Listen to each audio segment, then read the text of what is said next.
오늘 영상 하나로 5가지를 머릿속에 확실하게 넣어드리겠습니다. 처음 하시는 분도 바로 따라할 수 있는 코인 거래 방법부터 수수료 줄이는 법, 인공지능 활용 단타, 가입 보너스 활용법까지 한 번에 정리해드리겠습니다. 첫 번째는 초보자도 겁먹지 않고 시작할 수 있도록 코인 거래를 아주 쉽게 따라하는 방법입니다. 용어가 낯설고 화면이 복잡해 보여도 오늘 흐름대로만 보시면 어디서부터 손대야 하는지 감이 분명히 잡히실 겁니다. 두 번째는 네이버 코인 커뮤니티에서 한동안 큰 화제가 됐던 이야기입니다. 300만 원으로 1억 8천만 원을 만들었다고 알려진 중학생의 단타 방식이 어떤 구조였는지 초보자 눈높이에서 이해하기 쉽게 풀어드리겠습니다. 세 번째는 코인 거래에서 그냥 지나치면 정말 아까운 부분입니다. 바로 거래 수수료를 최대한 할인받는 방법입니다. 실력보다 먼저 계좌가 닳는 분들 대부분이 이 부분을 놓치는데 오늘 아주 현실적으로 알려드리겠습니다. 네 번째는 인공지능을 활용해서 하루 50만원씩 매일 수익을 노리는 단타 방식입니다. 무작정 감으로 들어가는 매매가 아니라 정보를 빠르게 정리하고 판단 속도를 높이는데 어떻게 활용할 수 있는지 설명드리겠습니다. 다섯 번째는 처음 거래를 시작하실 때 내 돈을 바로 넣지 않고도 가입 이벤트로 $100를 받아 코인 거래를 연습하는 방법입니다. 초보자에게는 실전 감각을 익히는데 꽤 괜찮은 출발점이 될 수 있습니다. 그리고 이 영상의 고정 댓글에는 수수료를 가장 크게 줄일 수 있는 팁과 $100를 받고 가입하는 방법, 링크를 따로 정리해 두었습니다. 영상만 보고 끝내지 마시고 고정 댓글까지 꼭 함께 확인해 보시기 바랍니다. 물론 처음 지급받는 $100만으로 곧바로 10억을 만드는 건 현실적으로 어렵습니다. 하지만 내 돈을 입금하지 않고도 코인 거래를 공부해 볼 수 있고 레버리지를 잘 활용해 거래가 맞아떨어지면 몇백만 원까지도 노려볼 수 있습니다. 그럼 이제 왜 많은 사람들이 다른 자산보다 코인에 더 강하게 끌리는지 아주 직관적이고 단순한 방식으로 말씀드려 보겠습니다.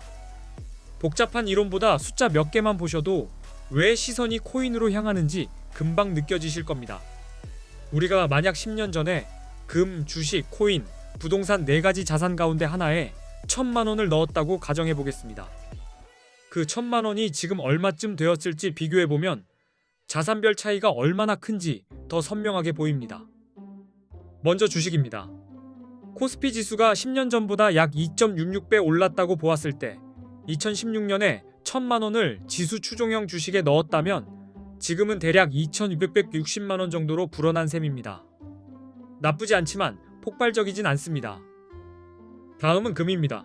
2016년에 1,000만 원으로 금을 사두었다면 약 233.5g 정도를 보유했을 것이고 2026년 기준으로는 약 5,160만 원 수준으로 볼 수 있습니다.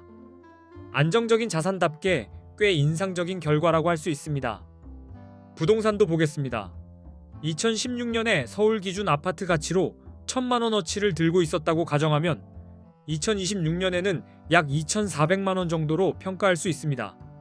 익숙하고 선호되는 자산이지만 상승 속도는 생각보다 제한적입니다. 그런데 같은 시점에 1,000만 원어치 비트코인을 샀다면 이야기가 완전히 달라집니다. 2026년 기준으로 26억 원 이상이 되는 어마어마한 수익률이 나옵니다. 숫자만 놓고 보면 왜 코인을 무시하기 어려운지 바로 체감되실 겁니다. 그래서 이 비교만 보더라도 바보가 아닌 이상 코인이라는 자산을 한 번쯤은 진지하게 봐야 한다는 생각이 들 수밖에 없습니다. 적어도 공부조차 하지 않고 지나치기에는 기회비용이 너무 큰 시장이라는 뜻입니다. 더 흥미로운 건 코인 투자가 오를 때만 수익을 기대하는 구조가 아니라는 점입니다. 가격이 올라갈 것 같으면 롱에 베팅해서 수익을 노릴 수 있고 반대로 떨어질 것 같을 때는 숏에 베팅해서 하락장에서도 기회를 만들 수 있습니다. 여기에 더해 수익이 발생해도 세금을 내지 않아도 된다는 점까지 원문에서는 큰 장점으로 짚고 있습니다. 그래서 많은 분들이 여러 투자 수단 중에서도 코인을 가장 강력한 수익 도구처럼 바라보는 이유가 여기에 있다고 보시면 됩니다. 그리고 해외 코인 거래소에는 레버리지 기능이 있습니다. 국내 거래소에는 없지만 해외 거래소에는 있는 핵심 기능인데 적은 돈으로도 더 큰 규모의 자금을 굴리는 효과를 만들 수 있어서 초보자들이 특히 강하게 관심을 갖습니다. 예를 들어 50만 원을 가지고 10배 레버리지를 쓰면 5천만 원 규모의 투자금을 운용하는 것과 비슷한 효과를 낼 수 있습니다.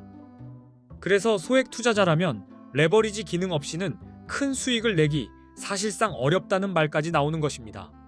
결국 코인 거래의 첫 단추이자 가장 중요한 선택은 좋은 거래소를 고르는 일입니다.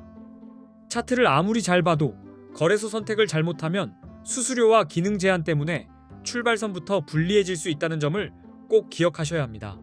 그래서 실제로 많은 한국 투자자들이 국내 거래소를 떠나 해외 거래소로 이동하고 있습니다.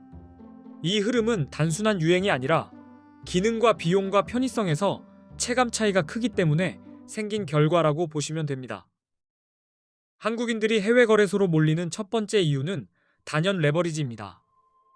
국내는 레버리지가 막혀 있지만 해외는 최대 100배까지 가능한 곳들이 있어서 50만 원만 있어도 5천만 원 규모의 포지션을 노릴 수 있기 때문입니다. 두 번째 이유는 수수료입니다. 국내 거래소보다 해외 거래소 수수료가 훨씬 낮기 때문에 단타를 자주 하는 분일수록 체감 차이가 엄청나게 커집니다. 눈에 안 보이게 새는 돈이 가장 무서운데 그게 바로 수수료입니다.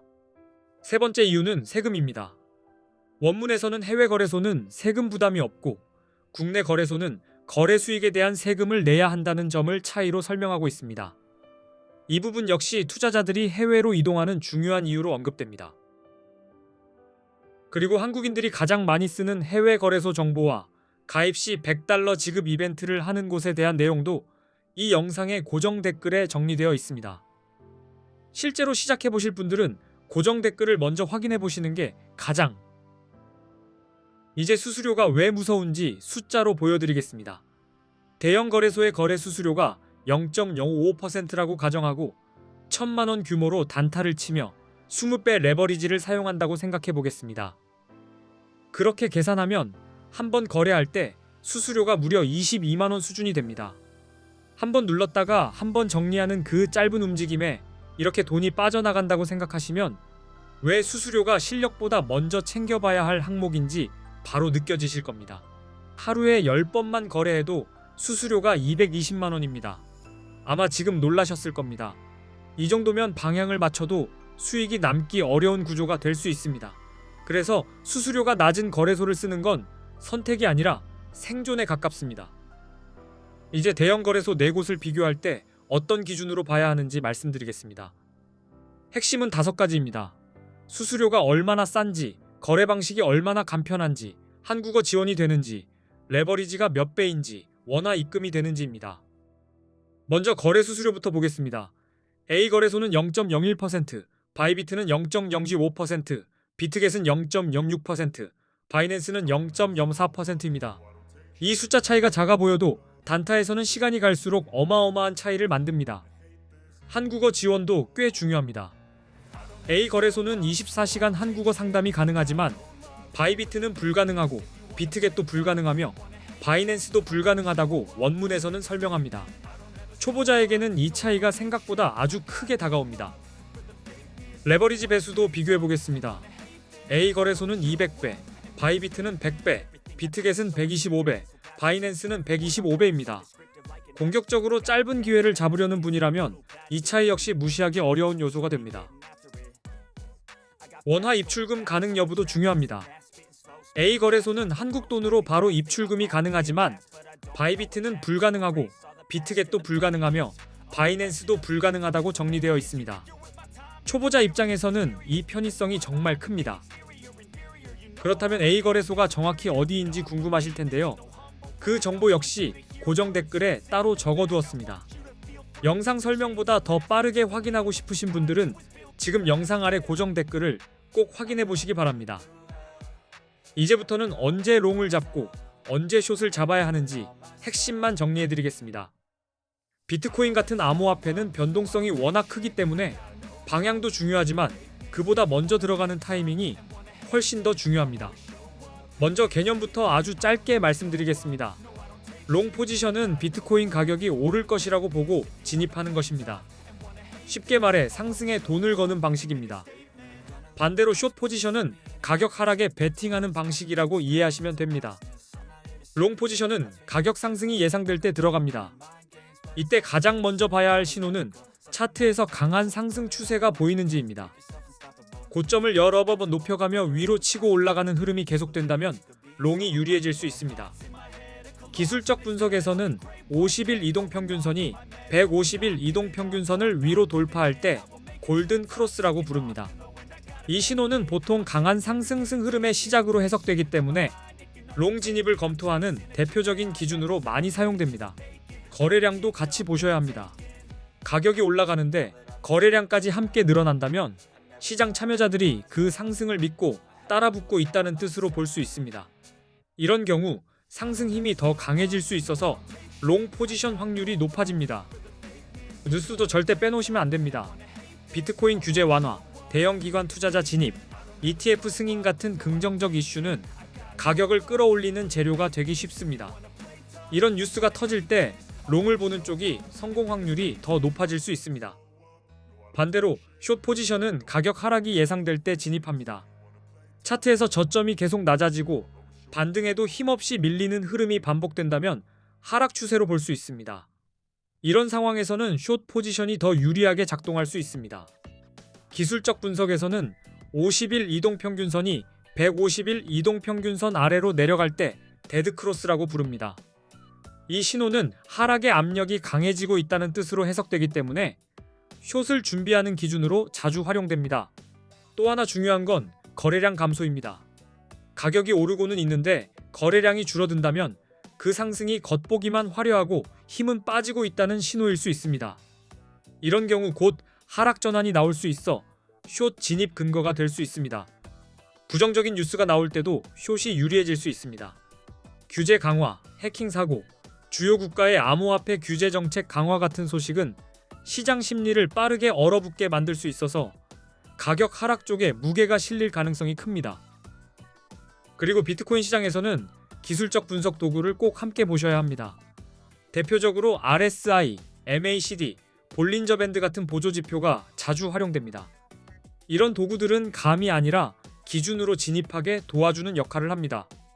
RSI는 과매수와 과매도 판단에 유용합니다. RSI가 70 이상이면 과매수로 해석할 수 있어서 숏을 고민해 볼 수 있고 30 이하이면 과매도로 볼 수 있어 롱이 유리한 자리인지 살펴볼 수 있습니다. MACD와 볼린저 밴드도 중요합니다. 이 지표들은 시장의 추세와 변동성을 조금 더 입체적으로 보여주기 때문에 지금이 추격 진입할 자리인지 잠시 기다릴 자리인지 판단하는 데 꽤 도움이 됩니다. 정리하면 롱은 상승 추세와 긍정적 신호가 모일 때 잡고 숏은 하락 추세와 부정적 신호가 겹칠 때 잡는 것입니다. 무작정 버튼을 누르는 게 아니라 차트와 거래량과 뉴스와 지표를 함께 보고 방향을 결정하셔야 합니다. 오늘 영상 내용이 코인 단타를 이해하고 실제 거래 감각을 잡는 데 도움이 되셨다면 정말 좋겠습니다. 처음에는 어렵게 보여도 한번 구조를 이해하고 나면 시장을 보는 눈이 확실히 달라지실 겁니다. 다시 한번 말씀드리지만 고정 댓글에는 정말 기가 막힌 꿀팁들을 따로 정리해 두었습니다. 수수료 최대 할인 받는 방법과 $100 받고 시작하는 방법이 모여 있으니 영상 시청 후 꼭 확인해 보시기 바랍니다. 앞으로도 좋은 영상으로 계속 찾아뵙겠습니다. 끝까지 시청해 주셔서 진심으로 감사합니다.